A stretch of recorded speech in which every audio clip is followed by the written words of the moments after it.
morning, good evening, and good afternoon sa lahat na nakikinig sa atin ngayon at sa makikinig sa replay ng broadcast na ito. And welcome to another episode of Daily Hours where we read, reflect, and respond to the Word of God daily.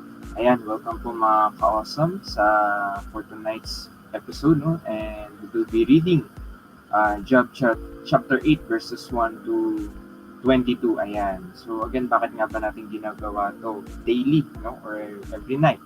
It's because for us to grow stronger spiritually, na ma-overcome natin yung buhay na ito, yung mga sinful tactics ni Satan, at mapalapit pa tayo lalo sa Panginoon. No? So I encourage everyone to join us and have your own responses, diba? To read and to listen kung ano yung sinasabi ng salita ng Panginoon sa banal na Biblia. Specifically sa Job chapter 8, na napakaganda ng pinag-aaralan natin yun. It's the story of Job at napakaraming relatable things about suffering, about the grace of God, about why these things happening, di ba? And ayun, mamaya mapag-uusapan pa natin more of those things. But tonight, pakilala ko muna yung kasama ko. And of course, madalas din siya sa DDRs. Hello, Ate Kish. Good evening po sa inyo. Kamusta po kayo? Hello again. Hello everybody. Awesome evening sa lahat. Ayun, better than yesterday naman. Thank God. Kasi medyo wala yung fever ko these past days. But medyo okay naman. Seems like nalagnat lang ata ako kasi wala yung husband ko for past days. Ayan, narinig nyo yung kanya. Anyway, so yun po. So, awesome evening mga kapatid. Let's again go back. Let's again have our daily hours for tonight. Ayan, back to you, Josh. Ayan, thank you, Ate Kish. Hello po sa inyo, Kuya Christopher. No? Gandang gabi rin po. And ayan, welcome sa mga nanonood sa atin ngayon. So, sige, kamustahin ko muna yung mga ka-awesome natin na nandito sa ating comment section. Of course, nandiyan si Ate Ashley. Blessed evening, mga ka-awesome, sabi niya. Si Kuya Kaloy, good evening. Good evening rin po sa inyo. And of course, si Ate Kat, good evening everyone. Happy Thursday. And ayan, Edward Miranda Balagot Ave. Ayun, thank you for tagging. I encourage everyone to share din, mga kapatid, yung for tonight's episode. So, dyan na si Kuya Jesse. Awesome evening po sa lahat, sabi niya. Of course, si Tita Mayan. Good evening, awesome believers. Tapos, nandiyan din ayan, sabi pala ni Ate Ashley, get well soon po, Ate Kish. Ayan, nag-spot pala si Ate Kish, no? Get well soon po. And dyan si Brother Renz, Brother Justin. Ayan. Good evening, Kuya Josh, Ate Kish, mga awesome. Good evening rin sa inyo, bro. And yeah, thanks for tuning in, no? And nandiyan rin si Tita ko at good evening rin po sa inyo. Nice application, sabi niya. At ayan, welcome mga kapatid once again, no? And hopefully everyone is ready to read our passage for tonight. Again, Job chapter 8, the whole verse, the whole chapter rather. So before we read mga ka-awesome, no? Magkaroon muna tayo ng konting recap kung ano ba yung nangyari sa last night's episode, no? So sabi doon sa Job chapter 7 verse 1 to 21, Job continues, my life has no hope, no? So talagang nawala na siya ng pag-asa at kung titingnan natin doon, tinatanong na niya na yung Diyos, Panginoon, ba't sa akin nangyari to? What is a man na dapat tinatrato mo siya ng ganito? For a whole month, puro testing yung ginagawa mo sa akin, diba? Nilabas niya na lahat ng hinanaing niya ron, nakita na yung human side niya, yung pagiging weak niya, na kung tingnan natin, iba to doon sa madalas na naririnig nating story about kay Job, diba? Pag sinabing Job, talagang malakas ang pananampalataya niyan, na hindi siya sumusuko, patuloy siya naging faithful sa Panginoon, pero this time, ito yung realidad ng buhay mga kapatid, nang hihina talaga tayo, at nalulugmok tayo sa matinding kalungkutan, nade-depress, and bumabagsak yung ating pananampalataya. That's why one of the reasons kung bakit tayo nag-aaral, no, ng ganitong session in daily hours so that we would be able to overcome these things. At nakita natin yung, sabi nga natin, realidad ng buhay ng tao kay Job. Yes, and even kay Job, no?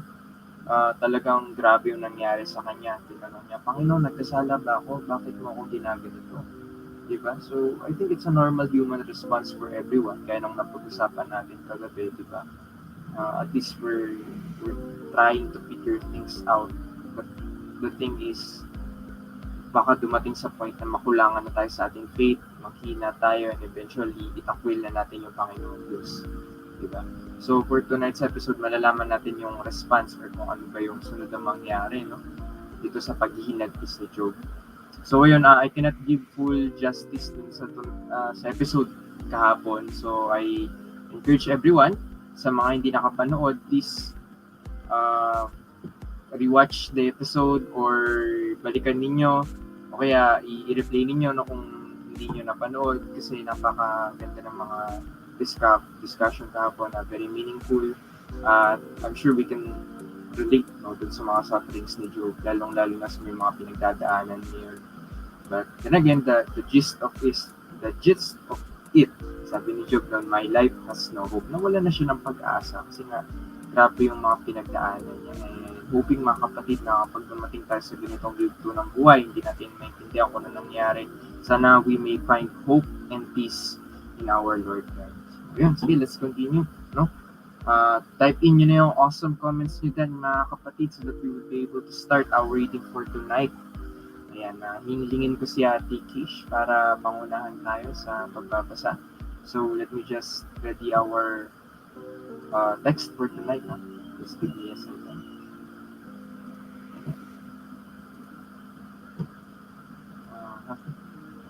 Okay, sige, let's start. So, basahin ko lang yan sa comments. Nandiyan rin si Ate Lord, good evening rin po sa inyo. And si Brother O'Neill, good evening sa inyo, bro. And ayan, nag-start na sila mag-type in ng awesome. I think they are very much ready. So, sige, let's start. Ready when you are, Ate Kish. Okay, so let's now read Job chapter 8. Then Bildad the Shuhite answered and said, How long will you speak these things, and the words of your mouth be like a strong wind? Does God subvert judgment, or does the Almighty pervert justice? If your sons have sinned against him, he has cast them away for their transgression. If you would earnestly seek God and make your supplication to the Almighty, if you were pure and upright, surely now he would awake for you and prosper your rightful dwelling place. Though your beginning was small, yet your latter end would increase abundantly. For inquire, please, of the former age, and consider the things discovered by their fathers. For we were born yesterday and know nothing, because our days on earth are a shadow. Will they not teach you and tell you and utter words from their heart?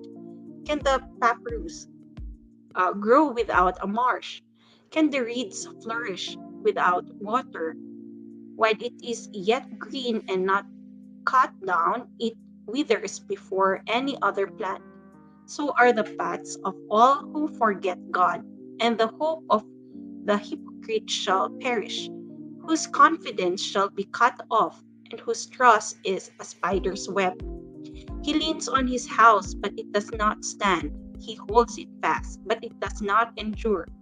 He grows green in the sun, and his branches spread out in his garden. His roots wrap around the rock heap and look for a place in the stones. If he is destroyed from his place, then it will deny him, saying, I have not seen you. Behold, this is the joy of his way, and out of the earth others will grow. Behold, God will not cast away the blameless, nor will he uphold the evildoers.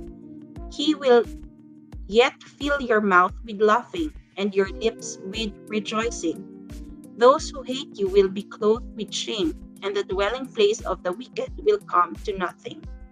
So that ends our reading for this evening. Bye. Okay, thank you Ate Kish. No? So, nakita natin may bumisita sa kanya, si Bildad.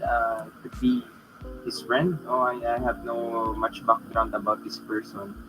Pero ayun, nabasa natin yung sinabi niya and it's quite comforting and at the same time revealing no kung ano yung dapat gawin ni Job. Sabi nga dito sa title, Job should repent. And that's the thing, no? Na pinalala ni Bildad sa kanya. Now, si God nga, ganito siya. He's just. No? Hindi niya pinapervert ang justice.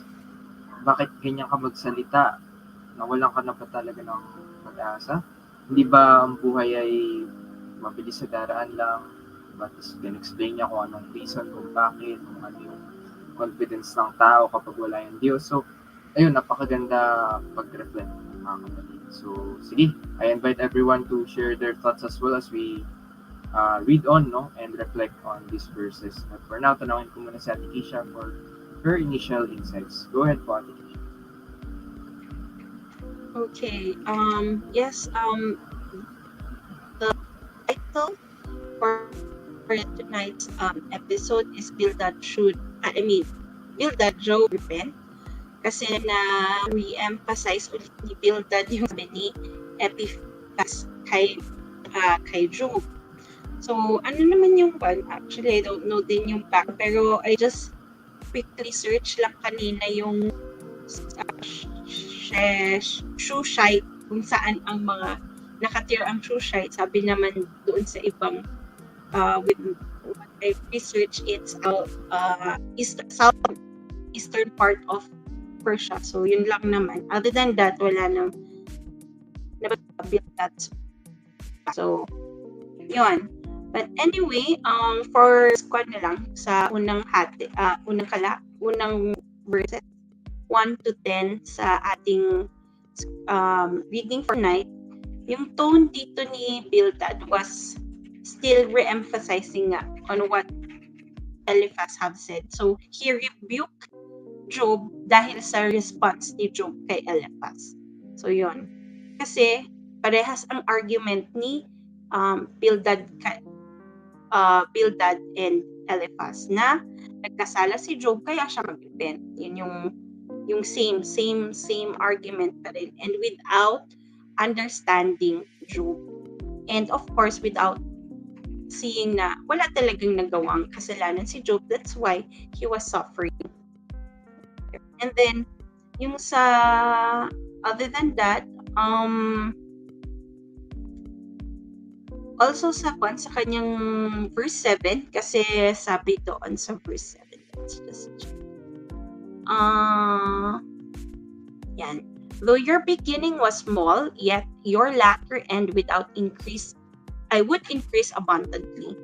Actually dito, this is both, this is true and false kasi true siya in a way na yes, we will see that God actually would give Job again twice what he first had dito sa ating end of this book.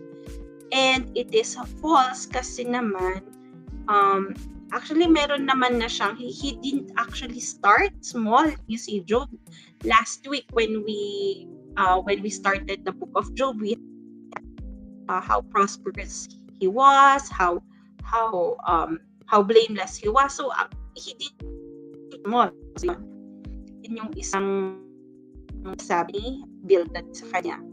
And then yung buong natin yung 1 to 10, makikita natin na then dito yung sinasabi ni argument din ni Bildad na if Job was God would bless him and defend him.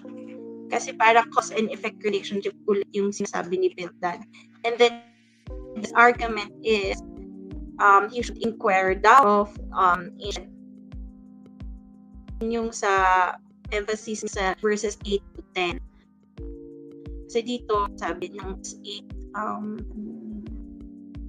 for inquire please of the former age. Yung former age dito, it's about understanding the ancient writings. Tama naman kasi if we would seek God's word nga in our context right now, we would gain understanding. Pero it does not mean na he needs to inquire kasi he had sinned. Yun yung maliman na parang na point or meant sa argument ni there. With this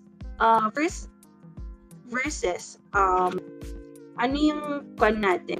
What are the responses that we can get? First is our speech. How would we say things to others? Let's not be let's always go back with what we've learned about what Jesus Christ have taught us na let our words be seasoned with salt. Gagaya, found in Colossians chapter 4 verse 6. Let your speech always be gracious, seasoned with salt, so that you may know how you ought to answer each people. So yun. And then the second one, that how should we respond to what we just read is let's be careful naman with the content or information of what we see or hear. What we see is should all be truth. Kasi if it's not, it will so yun we're here. Then, syempre yung kaya ni sa Bible natin yung Job, naging encouraging sa kay Job. It was actually a discouragement kasi false accusations nga. So, our content. And then, as hearers at kikinig ng kung ano man yung nakakalating informasyon is we should also check. We should fact check nga. The level of truthfulness. Is it all truth? Is it reliable? Is it helpful, man? So, and then others kasi, syempre ang mga katotohanan hindi naman minsan palatable sa hindi kaya pakinggan, pero kailangan natin tanggapin na totoo yun. Kagaya din sa Word of God, diba? Like in Hebrews chapter verse 12, that it is said that yung double-edged sword, we will go to that verse, for the Word of God is living and active, sharper than any double-edged sword, piercing to the divine soul and spirit of joints and marrow and intentions of the heart. Hindi at first palatable, hindi kaaya-aya ba? Some lang naman, hindi ko sasabing lahat ng truth ganyan. Ano yung insight? Alright, thank you, Ate Kishan. Thank you for relating those verses sa New Testament, yung mga nabanggit mo kanina. And indeed, our speech must be seasoned with salt. At the same time, kasi may time na striking yung sinabi ni Bildad kay Job na kung tutusin ay yun nga, no, makita pala natin dito hindi 100% na nagko-connect dun sa talagang sitwasyon niya. So, may laman yung sinasabi niya talaga. Meron talagang katotohanan. But, I think yung mga sinabi niya rito ay needs to be reconstructed in a way, no? But the thing is, mga kapatid, gusto ko rin mag-focus dito sa part ng rito. If you would earnestly seek God, verse 5, and make your supplications to the Almighty, if you were pure and upright, surely now He would await for you and prosper your rightful dwelling place. No? Tulad ng ganitong part, parang sinasabi kasi ni Bildad, according to my pagkakaintindi or own understanding, parang sinasabi rito na dahil ba nagkasala yung mga anak mo o ikaw, yun nga, ito yung kailangan mong gawin, di ba? Seek God and make your supplication to the Almighty. So kung titingnan natin, hindi naman siya nagkasala, but this is Satan's doing, no? In the first place. Pero yun nga, kung babalikan natin yung kahapon, reading natin, lumagpas na kasi siya dun sa kanyang limits, di ba? Nagkasala na siya ron. Dahil nga, nawala na siya ng tiwala sa Panginoon, nawala na yung pananampalataya. Siguro hindi naman 100% nawala yung pananampalataya niya, pero nakita natin talagang gumiba, di ba? Gumuho yung mundo niya. And tinatanong niya yung Panginoon, bakit di Panginoon, bakit ito ginagawa sa akin? Di ba, ang dami niya sinabi ron na parang patama sa Panginoon Diyos. Siguro that's one thing of seeing these verses, kasi magkasunod rin naman sila. Anyway, so, but one thing, this verses 5 to 6 naman napaka-factual niya kasi sinasabi rito na kung ikaw ay mabuti, di ba, at ikaw ay blameless sa harapan ng Panginoon, and if you would earnestly seek God, ibig sabihin you would make every effort to seek Him, prayer, read the Bible, to do what He wills, di ba? Tapos kapag daw ikaw ay nanalangin sa Panginoon at humingi ng mga pangangailangan mo, at ikaw ay mabuting tao at sumusunod sa Kanya, surely He would respond and prosper you. No? So, sasagutin niya yung mga panalangin mo. So, gano'n naman talaga, di ba? Fair enough, mga kapatid. If we are for God, then if we draw near to Him, no, He will also draw near to us. So, basically, kung anong tinanim mo, siya rin ang bunga. So, kung ikaw ay nagtanim ng para sa Panginoon, di Panginoon rin ang magbibigay sa'yo. Pero kung ikaw ay nagtanim ng masama at hindi tama, di ba, kasalanan, masama rin ang babalik sa'yo. Kasi our God is just. So, ayun, side comment lang naman, mga kapatid. And if you have anything to share din, mga kapatid, please share your thoughts dyan sa comment section. Okay, so, ayun, wala si Ate Kish, pero I think nakabalik na siya. Hello po. Kish, are you there?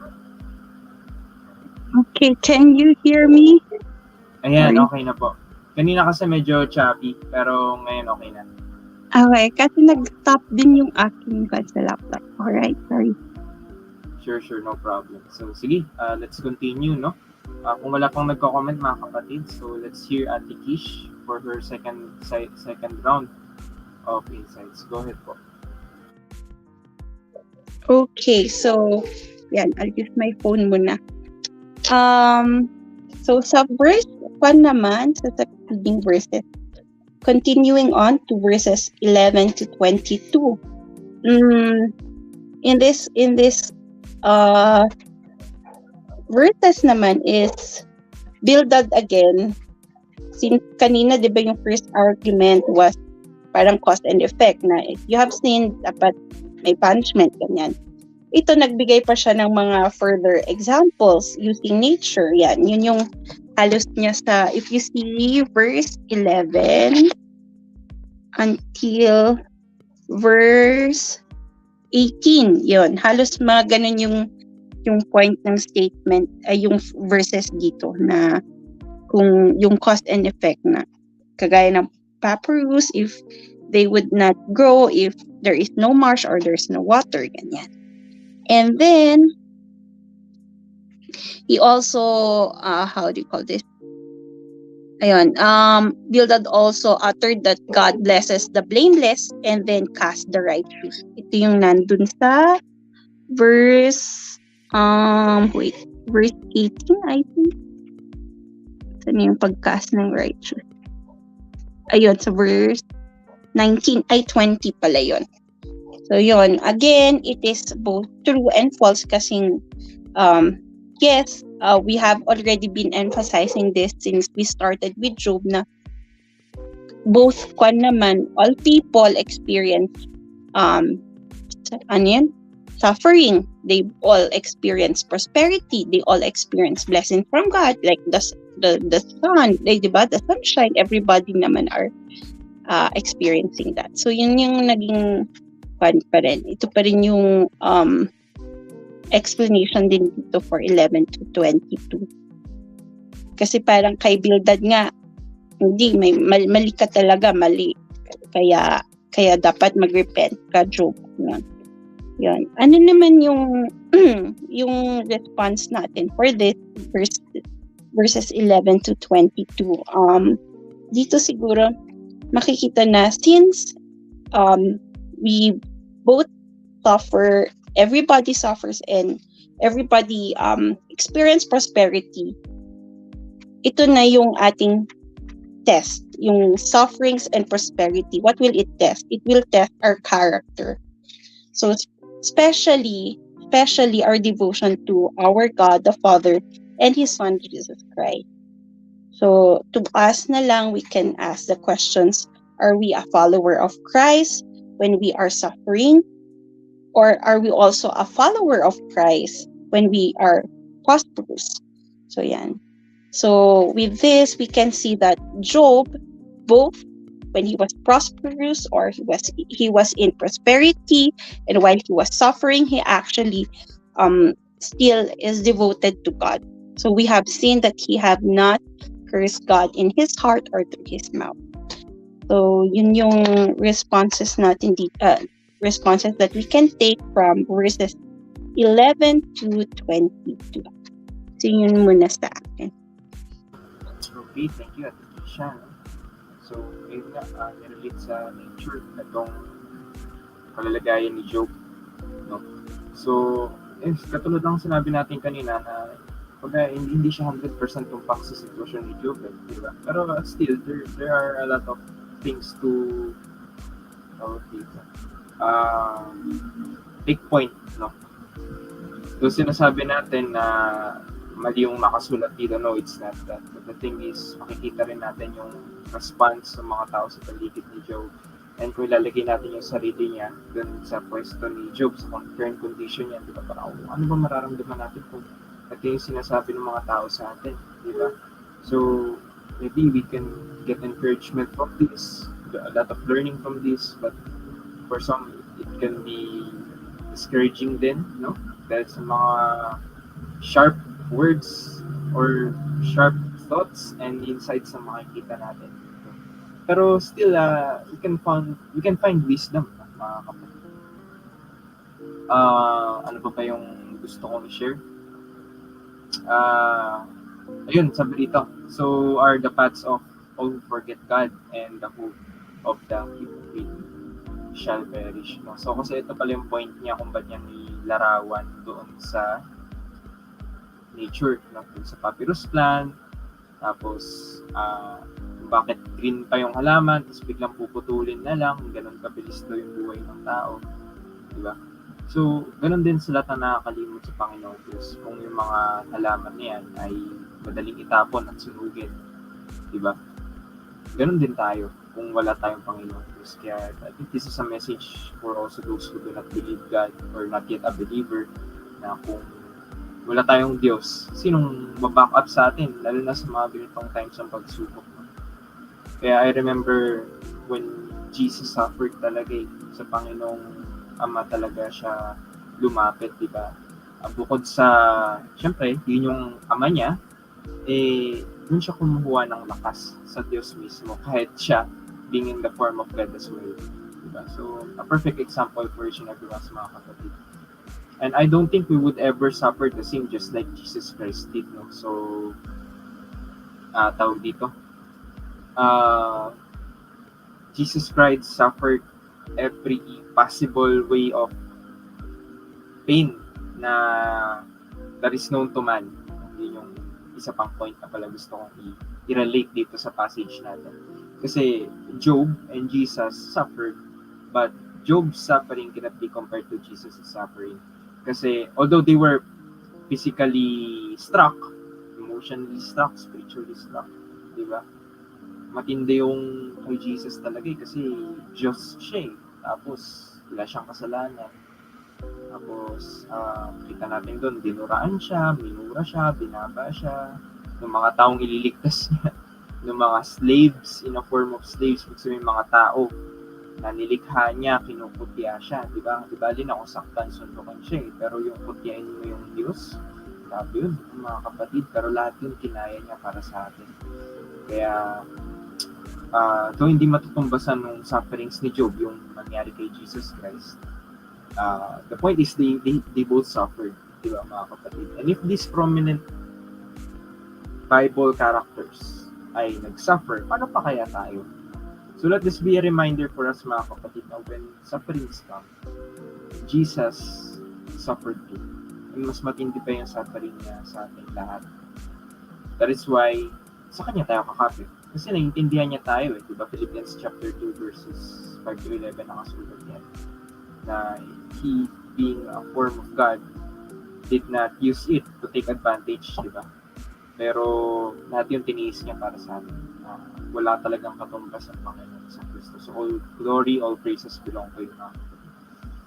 Kaya, ayun. I hope you have your insights as well, mga kapatid. And please don't be shy to comment. So, wala pa tayong comment dyan, mga kapatid. I encourage everyone to share their insights as well. So, ayan, nandiyan pa si Brother JR catching up. No problem, bro. Thank you for stopping by. No? So, sabi nga, better late than never. Pero, ayun, tuloy-tuloy lang tayo. Napakaganda ng lesson natin for tonight. So, ayan. If wala pang mga comment, sige, tawagin ko ulit si Ate Kisha for her third insights. Or kung wala na, you can proceed to your takeaways as well, Ate Kisha. Meron ka ba bang third point na gustong i-share?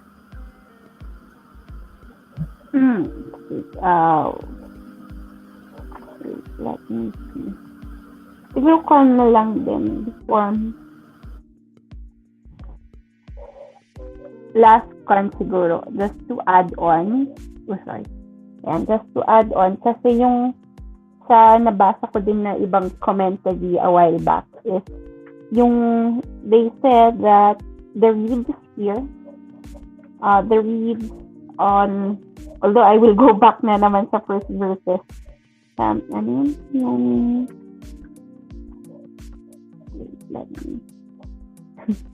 sorry.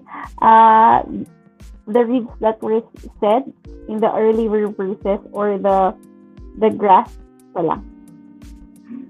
Parang it's how do you call it? It's also a lesson for us if we are like, kasi yung attitude ni Bildad dito, it's like he's a hypocrite nga kasi parang not understanding the totality of Job's situation, and then nag-a-assume na yung first na kwan dito, no?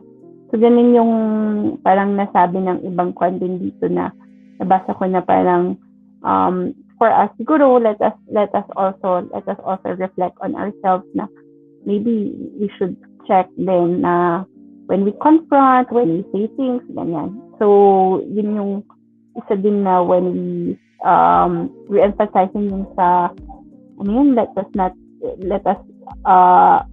let our words be seasoned with salt, yun, na let's not be assuming, ganyan. So, yun. So, again, going to my final takeaways, for me then, it is also for me to reflect on is things, yun nga, let us be watchful with what we say and how we say things and what we hear. Let us ask the question, how do we speak with other people? Do we reflect that we are Christians in our speech? So yun, so what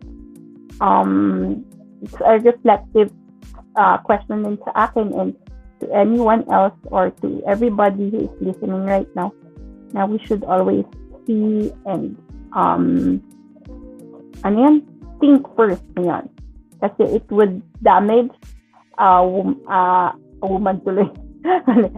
It would damage a person's content. The person, if we would say something that is not pleasing then, and especially if it's not true. So yun. And then the second final takeaway ko for this night is since we experience both suffering and prosperity and blessing from God, but syempre yung sufferings natin, like what was stated then in our previous daily hours, na hindi naman yung sufferings natin dahil sa Panginoon talaga, no? So may mga reasons din yun. So yan. But anyway, with our sufferings, what should we do about it now? Or when we are suffering, when we are in prosperity, in sa lahat man ng sitwasyon natin, hindi lang sa suffering, is what are the actions that I must do to improve my character and create a real relationship with our Father and our Savior Jesus Christ. So, let's, siguro sa atin lahat, let's reflect, let's think, what can we do to make our character better? Kasi we know that it is not instantaneous nga. But siguro sa steps na pwede natin naisip, with what we learned, with the previous lights din, or in sa sermons, or anywhere, sa mga friends natin, sa kapamilya natin, let's sit down and then siguro reflect on what can we do, or how can we do things better. Para yun yung pwede natin gawin. So when we, like, how we talk or what we say, let's already be reminded of that na parang, mga pala, if you write it down siguro one time or one copy nyo sa sarili. Kasi di ba minsan meron tayong mga coffee moments na sa sarili natin yun.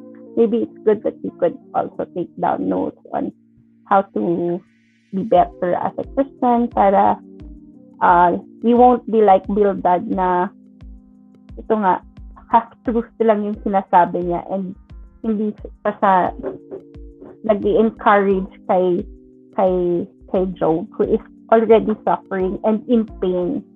So, yun siguro sa final takeaways ko for this evening.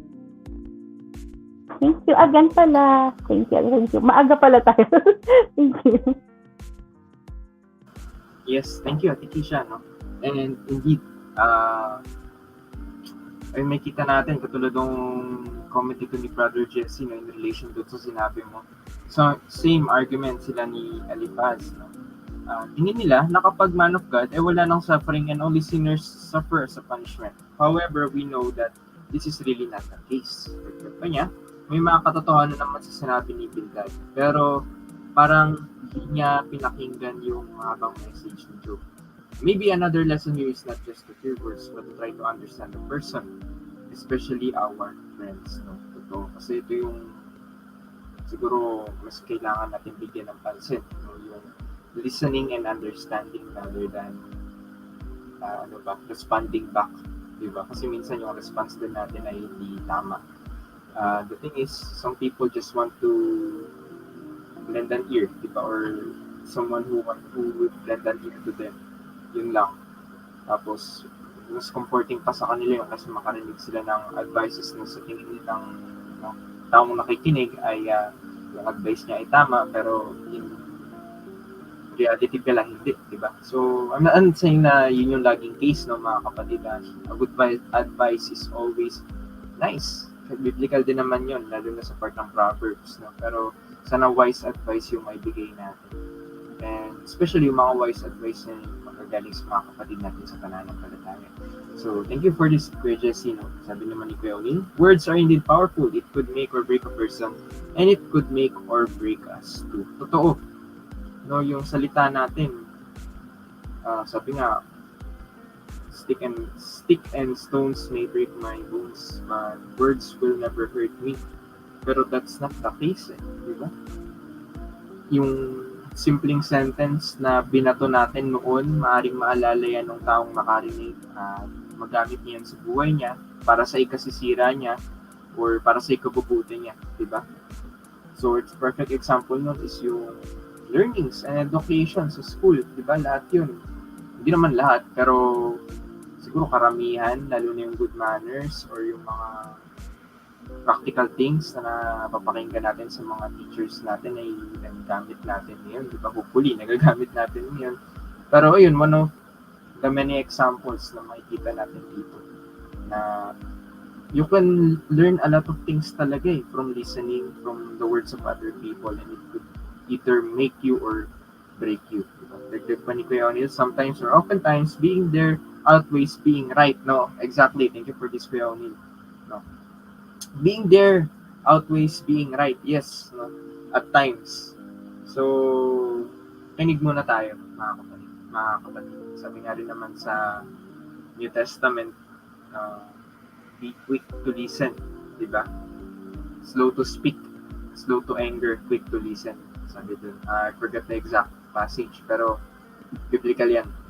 Okay, thank you, Leonin. And sabi pa rin ni Kuya Jesse, mas may epekto ang mga salita kung galing sa mga tao talagang kakilala mo pa, di ba? They could highly encourage, inspire, or discourage, demotivate you through their words. Totoo.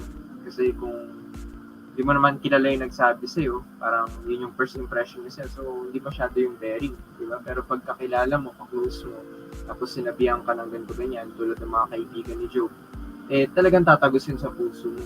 Kaya mga kapatid, let's be careful when we are expressing to someone. No? Kasi yung emotions natin, yung mga bagay na sinasabi natin, or kung ano pa man, ay maaaring makaka-apekto dun sa taong yun. So, let's be careful, kapatid.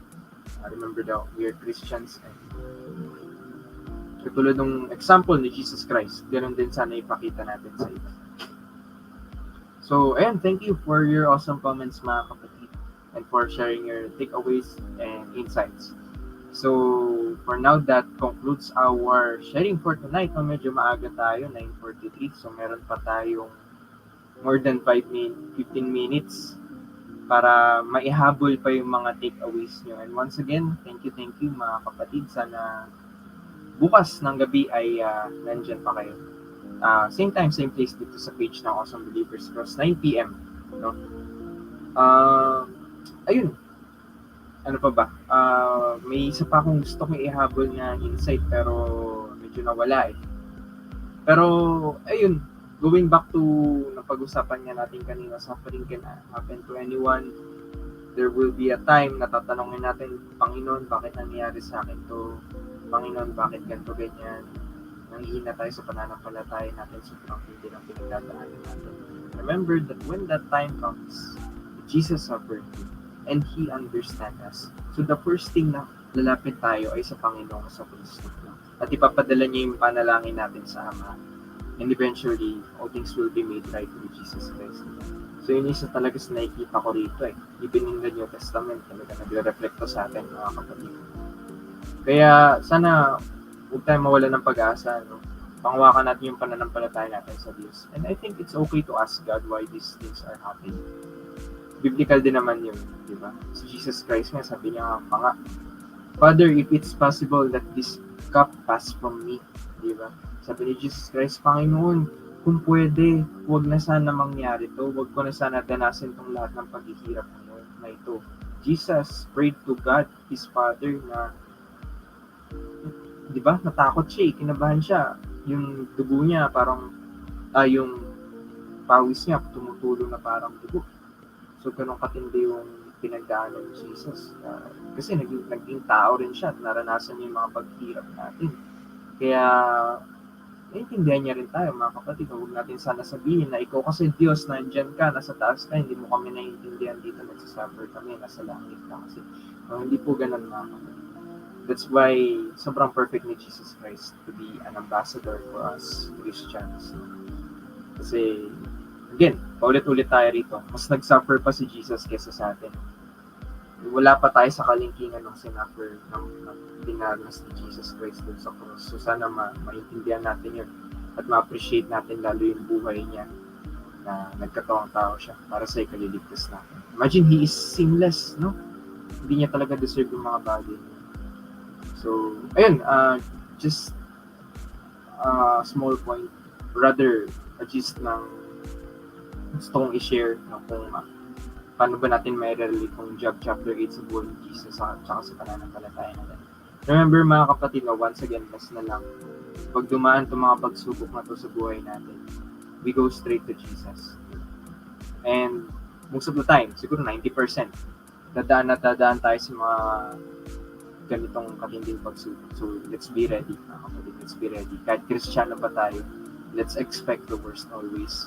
And expect the best at the same time kasi nasa Panginoon tayo. So, yun lang. I hope na ang bawat isa ay nakapakinig, natuto at nag-improve sa kanilang spiritual lives. Thank you sa mga nag-comment, sa mga nanood at nakinig sa atin ngayon. And thank you kay Ate Keisha na kahit medyo ang signal ay salungat na medyo choppy. Pero okay naman, naipahatid mo naman ng ayos yung lahat ng insights mo. Thank you so much. And then sa mga kausap natin. So again, sana nandiyan kayo bukas, same time, same place, sa page ng Awesome Believers Cross. Maraming salamat po. And tulad nga ng lagi nating sinasabi dito, let your light shine wherever you are and let the beauty of Jesus be seen in you. Thank you so much. God bless and don't forget to pray. Maraming salamat po. Good night. Bye.